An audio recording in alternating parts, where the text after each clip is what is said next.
Mockito-Scala is basically the official version of Mockito for Scala. You can find it in the their GitHub page. It's a relatively young project. It has like 4 months in the open source. I started writing some of the classes a while ago, trying to get rid of a lot of annoyances. So something I would like to know is how many of you have used Mockito with Scala? Good. How many of you find it painful? Good. You like the talk. Yeah. So I'll start with the Java Scala issues. Another question. How many of you are interested in why some stuff doesn't work, how the compiler works, and stuff like that? Cool. So I'm going to put some stuff like quickly, and I'm going to stop on some compiler thingies. OK. So the main Java Scala issues I can find in Mockito are the ugly syntax when we have to refer to classes, overloaded Java methods. OK, I'll go one by one, so I'm not going to waste time just enumerating them. So this is the first one. I know that Scala Test will solve that syntax for the first case.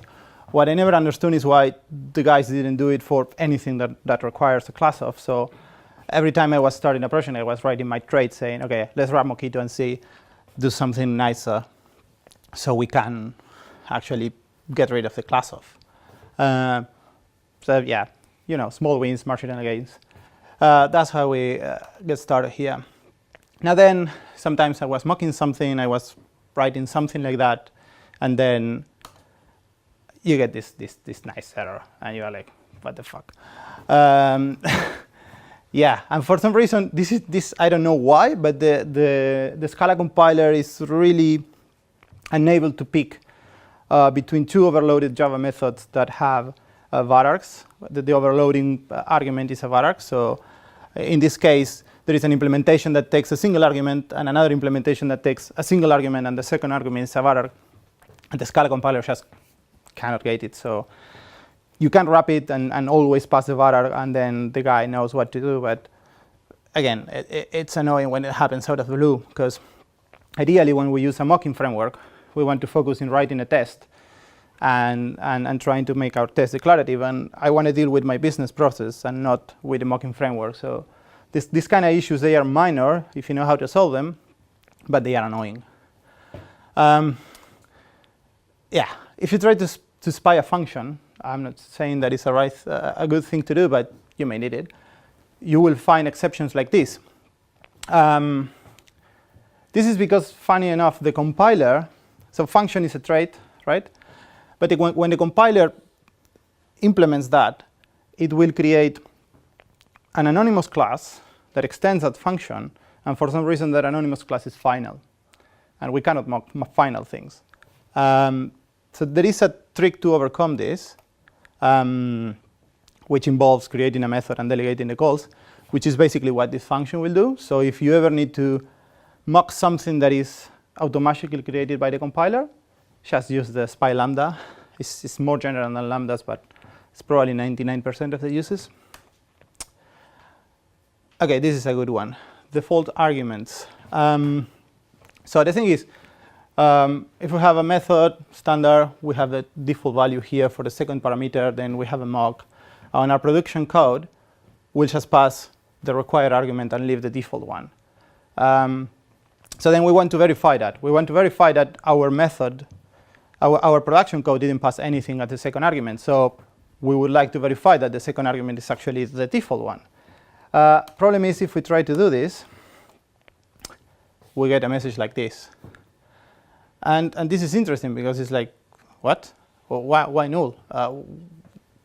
I don't know. I was a bit puzzled when I saw it the first time.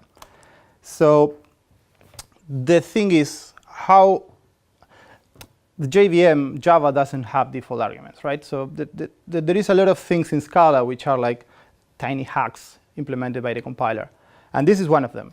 So what will happen if we write that piece of code is that one of the first compiler steps will replace it by something like this. So this method is something that has been synthetically generated by the compiler. And it's basically a method that we could even treat it as a val, but it's a method that returns the value we assign as a default, right? So $default means that, and this number is the index, the position of that argument in the parameter list. That's why you can't overload methods that have default parameters, because those names would clash with each other and it wouldn't compile. Now, Mockito has this default setting of assuming that anytime you call a method that hasn't been stubbed, it will return null. Which is why, after you do substitution, this is what you end up with. And that's why we were expecting to see something like this in the verification, but the error was telling us, yeah, actually I got null.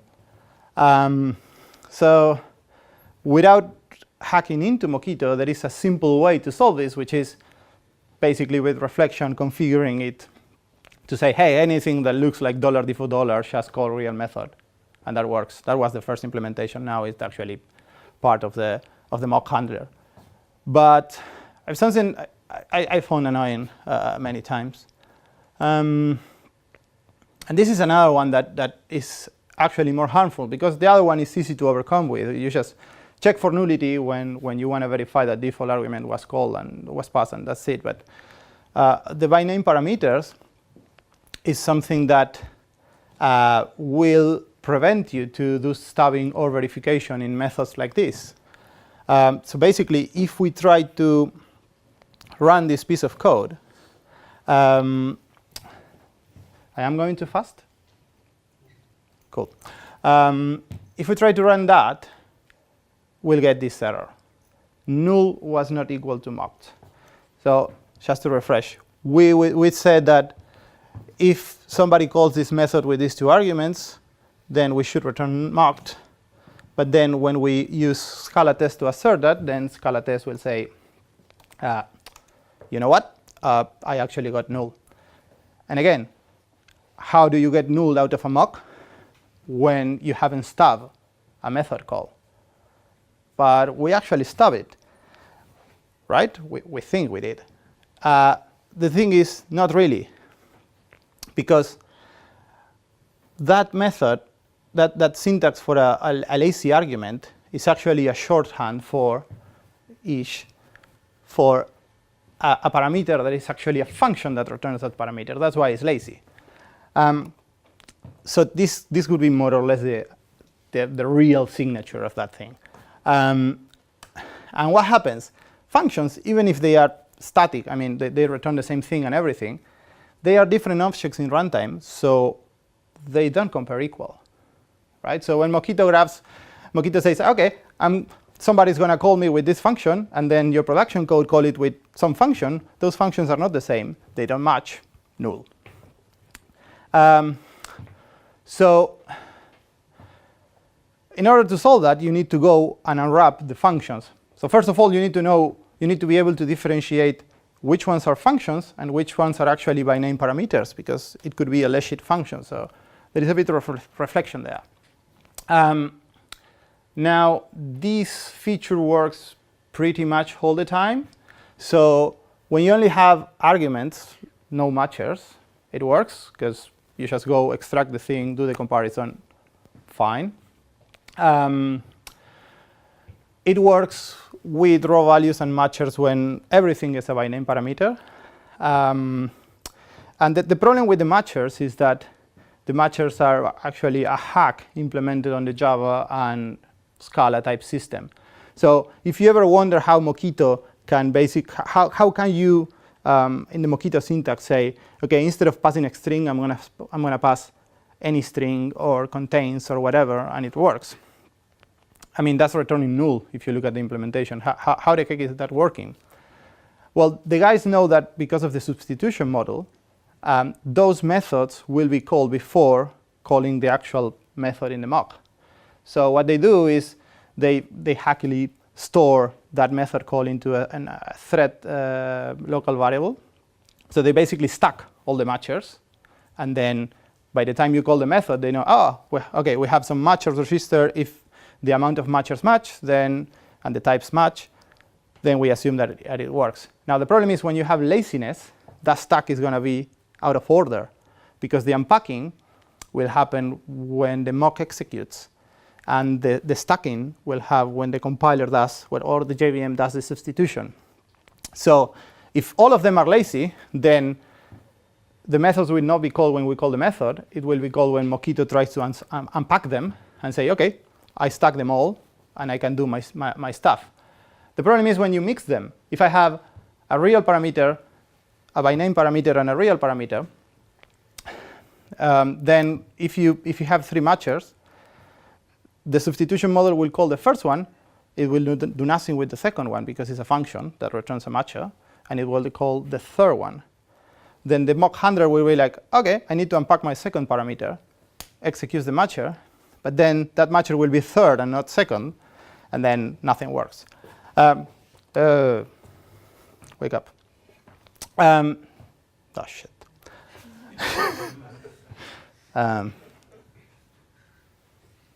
Hello? OK, I'm going to keep talking. So yeah, so basically, this feature works. If you have all lazy parameters, it works. If you have all raw parameters, it works. If you have a mixture, but your Byname parameters are at the end of the method, it works because it keeps the order.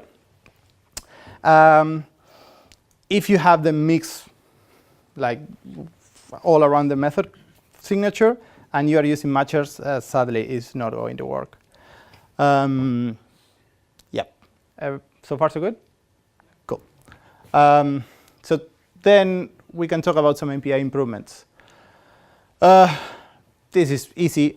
You can create this. Yeah, this doesn't work in the normal API. Basically, you can create mocks. And in the mock creation, you can say something like, yeah, I want a mock that is basically this class with all these traits, and the mock will work even if you don't have that class in your system for some reason. Yeah, whatever. Yeah, this talk is for like an hour. This is another annoying one. So EQ in Scala is reference equality, right? It's a method that comes from object or any or whatever, and it's present everywhere. So if we want to use the EQ matcher and we want to import it to use it, we can't. So we have to either rename it in the import or use the full qualify name or something. But it's annoying because you have to do it manually. The IDE doesn't help you. It's kind of crap. So there is this trait arguments matcher sugar, which basically wraps the argument matchers statics in Mockito. So you mix that in, you get all the matchers for free. The ones that require classes, they have the same syntax, so you don't have to do class of. And this guy is already EQ2, so you don't have to worry about that. Then the other annoying thing about the Scala matchers is that they are a bit inconsistent. So if I have this method and I try to do this thing, it works. Now I try to remove the parentheses and it works, so it looks nicer. If I try to do it with any, it works. Now if I remove the parentheses to any, it doesn't work, because any requires a generic, a type constructor, and then if I don't put the parentheses, because the parentheses is in the method signature, the compiler thinks that you are trying to pass around a type constructor, and it gets crazy. So all the matchers in argument matcher sugars, whenever possible, they don't have parentheses, and they look nicer. And any works for objects and for primitives, so you don't have to worry about, oh, this is a long, I have to use any long or any float or any whatever. You just use any everywhere, and it works. Value classes are another interesting one. I spent a while a bit in Stack Overflow trying to figure out how to make them work, because everyone knows what a value class is. Right? OK, so classes that do not exist in runtime. Now, so the problem is the Java runtime is even more oblivious about them. So if you configure this matcher equals to and say, yeah, the parameter has to be equals to my value class and whatever, then your test is going to fail, saying, yeah, this class is not a string, so what the heck are you talking about? And if we try to do the same with the second one, with any, any is going to throw a null pointer exception, because you can't assign null to a value class type. So the old way to solve this is to put the matcher inside the value class. So in here, you register the string, and for some reason, the constructor of the value class can cope with nulls, but not the value class instance, so you can pass any as well. But it's a bit crap.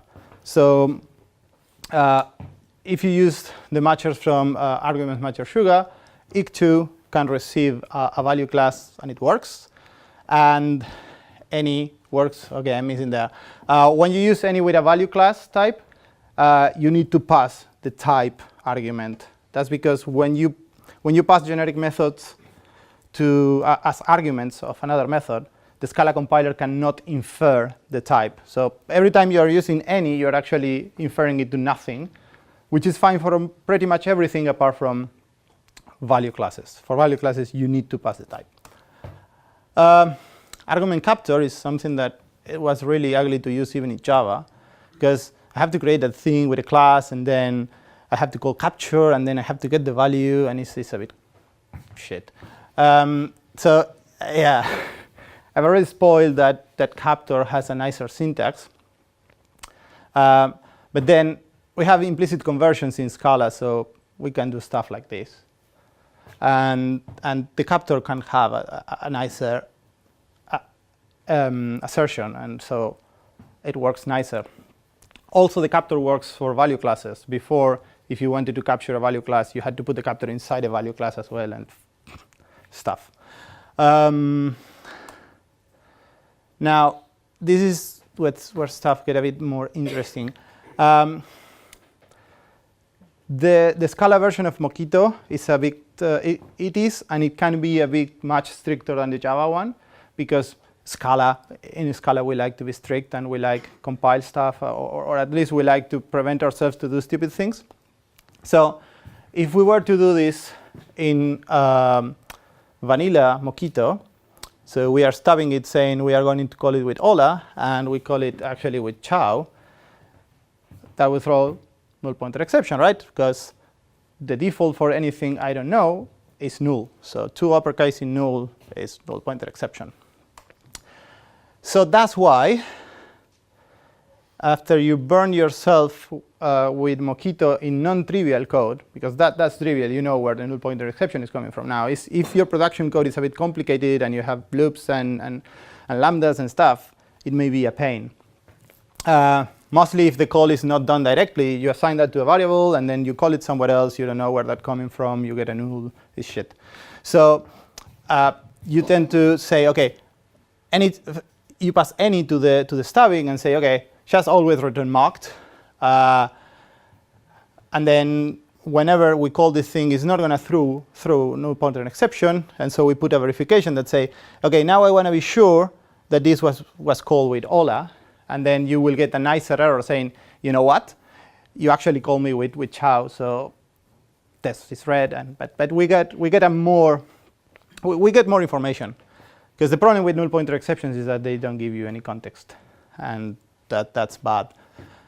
Now, if you run in strict mode, and strict mode is no more than making Mockito aware of your mocks. Actually, I'm missing here. I should be creating the mock inside the session, so it's basically a managed mock. What would happen if we run the same piece of code? And this is also available in Java, by the way. Not the nice syntax, but the strict mode itself. Is that we will get an exception, but the exception is going to tell us something like, you know what? I wasn't expecting you to call me with ciao. This is the actual method, and it tells you this is what I wasn't expecting, and it happens in the line number 5 of your code. So please fix it and come back. Which I think it can save a lot of debugging effort. And of course, this is still a bit boilerplate-ish because we have to deal with this thing.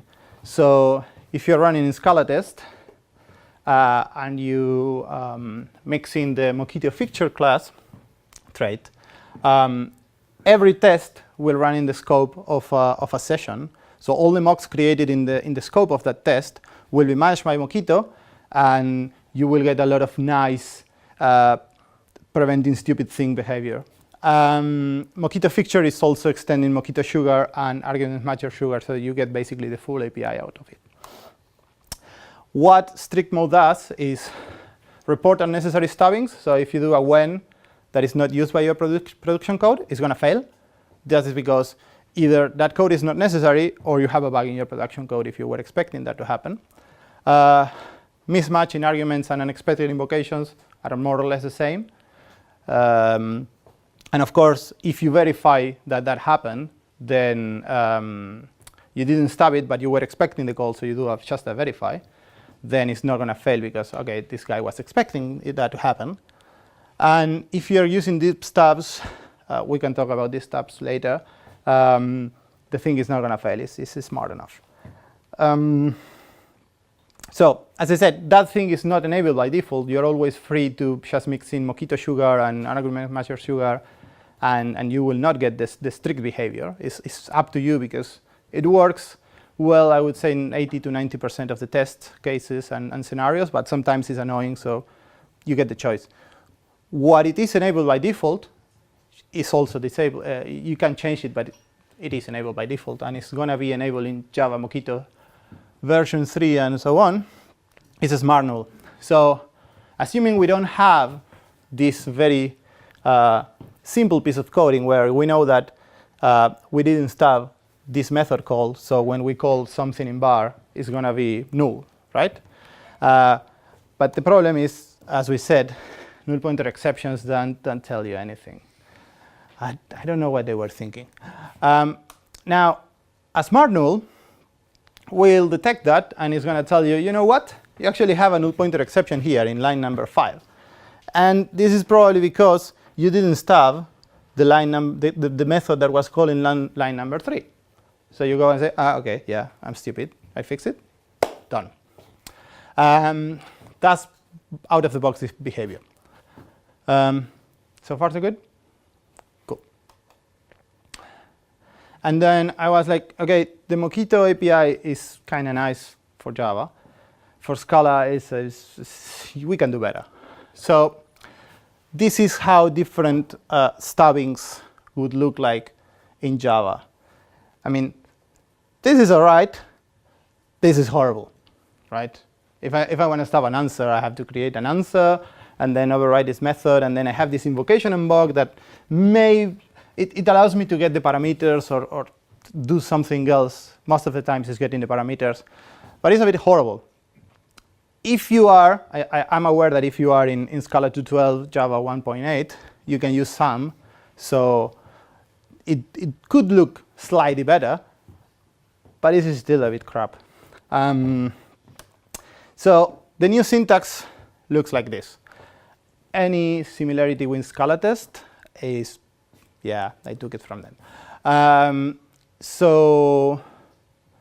Asterisk is an alias for any, because it looks nicer. And the syntax is consistent. You just express your method call with or without the parameters, whatever you need.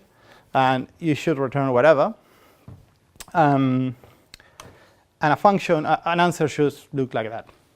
I should answer using this function. The only requirement is that this parameter needs to match the type of the parameter here, because of course it's going to be passed. You can pass less parameters to this function than the total number in this method, because if you only care about the first or the first two, you can leave the rest out. And so you can do stuff with the parameters.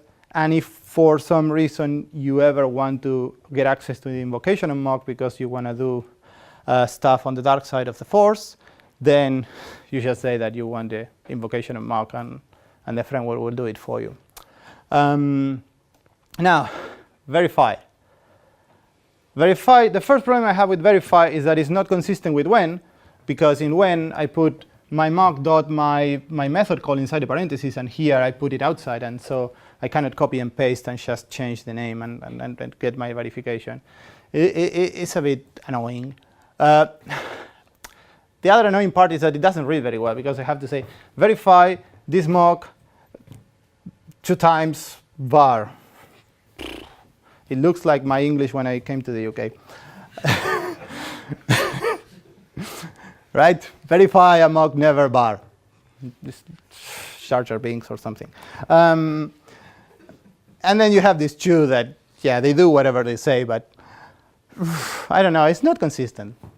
So the new API, first of all, is consistent with the stubbing API. So you just put your invocation first, and then what happened? What happened in this one? It was called.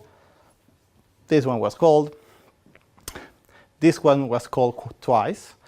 And this camel hump syntax, it looks like Scala Test. It took me a while to understand at the beginning why Scala Test does this kind of shit, because it's annoying. Until you learn it, it's annoying, and you are like, why they are not consistent? Now, the problem with this kind of syntax is that you can only remove the dots and the parentheses when you have an object, a method call, and a parameter. If you have more than that, then the compiler isn't able to understand if the next token would be another parameter to the method call, a method call on the return type of that parameter, or I should finish here. If you have a new line, it doesn't know what to do. So it's better to keep it like method, object, method, parameter. So basically here you will have an implicit conversion, an implicit class that is wrapping all of that. We call a method on that, and this is just a val defined by the trait. Same with the never, and the same syntax apply for verify 0 interactions. So the same thing, I can verify that a method was never called, or the whole mock was never called, or I can do verify no more interactions. And again, the camel humps is the best I could do. If somebody can come up with something better, just please raise a PR. Now, this is, again, old API. Let's say we have this method call, and that would work fine. Now, if I try to do this, it's not going to work. We are going to get something like, yeah, I was expecting 3 matchers, and I only got 1. And this is Mockito, but this is a long-standing problem they haven't solved yet. You can't just go mix and match matchers with raw parameters. You need to, if you have this situation, you have to go and say, okay, this is now my method call. And if you have many parameters, it's really annoying to have to go and wrap them all in equals. It's a bit worse, because if I have this method call, this should work, right? No, it doesn't. I'm like, what the fuck? So I have 3 parameters. It's compiling because this is a runtime error. And I am like, what? So you go to the method definition, because you have trust issues in yourself now. And it's like, an implicit, for fuck's sake. So, okay, now I know how to fix it. I have to add an extra in a carried parameter list, and it works. That bite me a lot. It's mostly when if you're dealing with play and stuff that, if you're passing controllers and stuff, you will have a lot of implicit and they drive you crazy. So yeah, that's a bit crap. Now the good thing is that it used to be like that, but the new syntax has something to do with macros, and because it has something to do with macros, I can make this kind of thing work. I can make that if I see any kind of argument matcher in a method invocation, I can say, oh, okay, this guy is trying to match something, so I can go and under the hood, wrap it with the equals to, but you don't have to do it. So these 2 calls would work. Of course, this one would work if the implicit that the compiler is inferring in the test is the same as the compiler is inferring in your production code, because there is an equals. Well, not the same. They have to compare equals, right? Otherwise, you will get like, yeah, you called me with this, but I got this, fix it. And I don't know, go and put an asterisk or put the same implicit. But it's going to work for yeah, now you know. And and yes. And a few more things. Equals to relies on Scholastic equality, which is basically the same thing that the triple equals in Scala Test use for. So by default, it does the normal equality, but you can always provide an implicit equality, and so there are examples in the Scholastic documentation. So you can say, okay, the equality for string with lowercase and something else, or you can create your own. So you can modify the equality. Let's say that you are comparing a case class that has always a different ID and you don't care about it. You just create an equality that compares the values you care about. You put it in the scope for that test or for the whole class. Boom, problem solved. Numerical function matchers, you can do something like my parameter is greater than 10 or something like that, and it works. All these things, the documentation is in the README in the GitHub page, or I encourage you to go and look at the tests. If you're writing tests for a library like Play or something like that, in where you have a long-lived instance of an application container that starts at the beginning of the class, and then you run many tests out of with it, so you have to wire that once, but reuse it more than once. It's annoying because you have to go and manually reset those mocks. Otherwise, your tests don't have a clean environment. There is a tray that you just mix in, and it takes care of that for you. And then it's not enabled by default, but you can put in an implicit in scope that basically says if somebody calls and that thing returns an option, return none, or return an empty list or whatever. So you can get sensible default values instead of null for the most common types.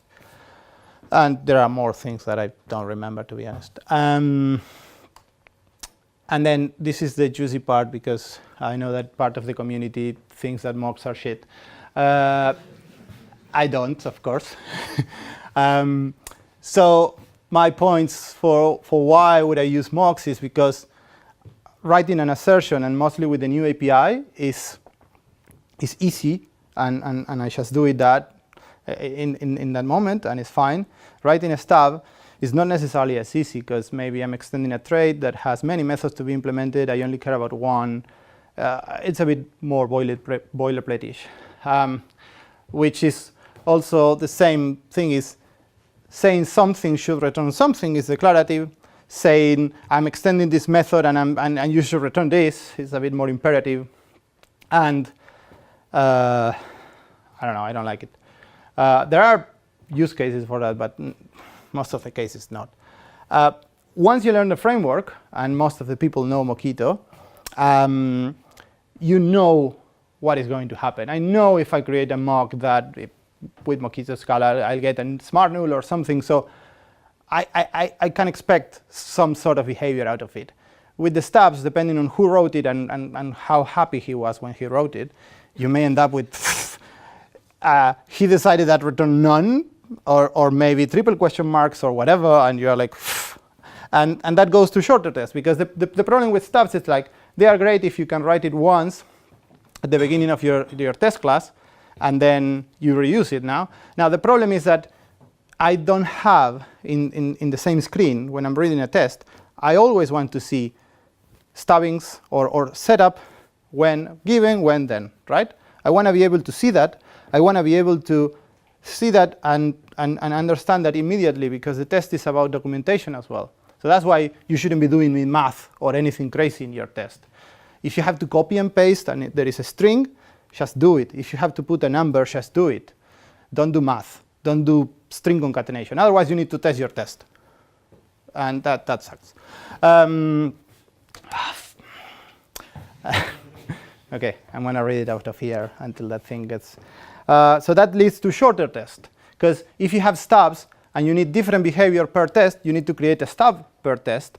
And that's usually a few lines of code, at least if you're lucky that you can only override a single method. If you have to do more than that, then it gets a lot of, you start seeing a lot of boilerplate, where you can say, hey, just return this when somebody calls you with that, and I don't care. And the answers feature